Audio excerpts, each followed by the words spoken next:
Et celui qui vient, il ne vient pas bientôt, il est déjà là, en notre compagnie sur ce plateau, c'est Renaud Kobia, qu'on reçoit maintenant. Bonjour Renaud. Bonjour Alix, bonjour Anjoal. Bonjour Renaud. Avec cette toute première information, une cérémonie d'hommage a eu lieu hier à l'état-major général des armées. Oui, cette cérémonie, selon le Patriote, a été organisée pour honorer la mémoire des 5 éléments des forces républicaines de Côte d'Ivoire tombés au champ d'honneur lors des attaques de Teini et Tougbo les 7 et 12 juin dernier.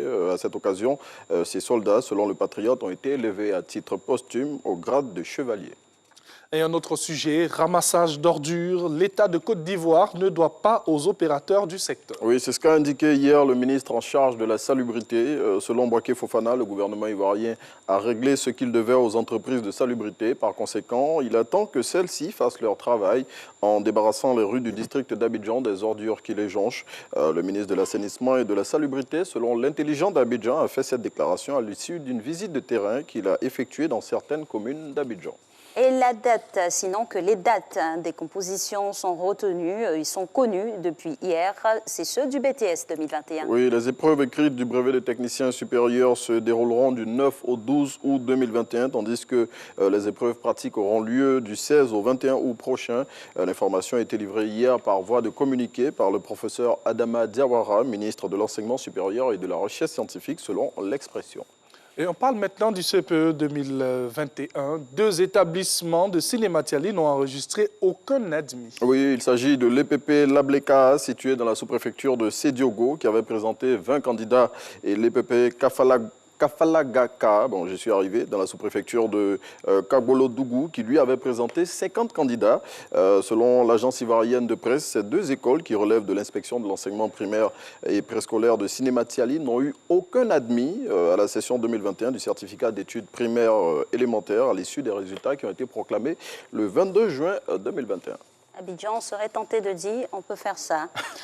Abidjan Plateau, justement, une fausse alerte crée la panique dans un hôtel. Oui, les personnes qui se trouvaient dans cet établissement ont eu des sueurs froides hier, selon l'expression. Le confrère indique qu'aux environs de 8 h du matin, l'alarme de l'hôtel s'est mise à retentir, y occasionnant une panique générale.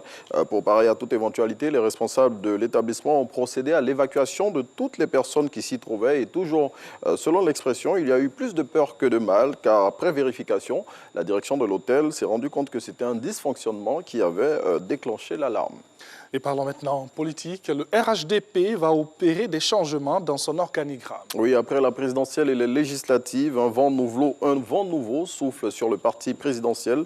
C'est ce que lance sa une le matin, selon lequel Adama Bictogo, secrétaire exécutif du Rassemblement des Oufouettistes pour la démocratie et la paix, a dit que le président de la République veut des hommes nouveaux et une nouvelle dynamique au sein du parti qu'il dirige. Ainsi, à en croire le confrère qui cite des sources assez bien introduites au sein du parti des Oufouettistes, le chef de l'État va supprimer certains postes et procéder à de nouvelles nominations. Et on referme cette revue de presse toujours avec de la politique, ou pas.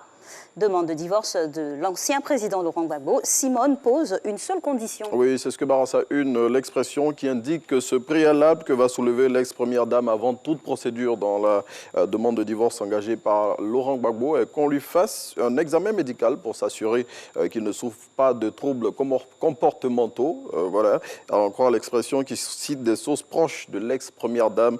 Vu son âge et toutes les péripéties qu'il a vécues durant les 10 dernières années, la santé mentale de Laurent Gbagbo a dû prendre un coup. Plus de précision dans l'expression. Merci beaucoup. Et oui, no comment. Nous allons poursuivre donc cette émission avec, bien sûr, ce que nous allons proposer maintenant. Ce sera Influence. Sinon, on te dira merci d'avoir été avec nous. Merci, Anjoal. Très bon week-end. week-end. Pareillement. Il faut se reposer, il faut bien manger, il faut bien dormir. Bon. Avant d'amorcer la toute dernière ligne droite, qui sera la semaine prochaine. Bon. Dimanche soir, il faut recharger. No comment. Ben oui. Dimanche soir, il faut recharger. Je préfère ne rien dire. Et ne dites rien et allez en paix comme vous êtes venus. On y est. On comprend donc. Allez, influent avec cette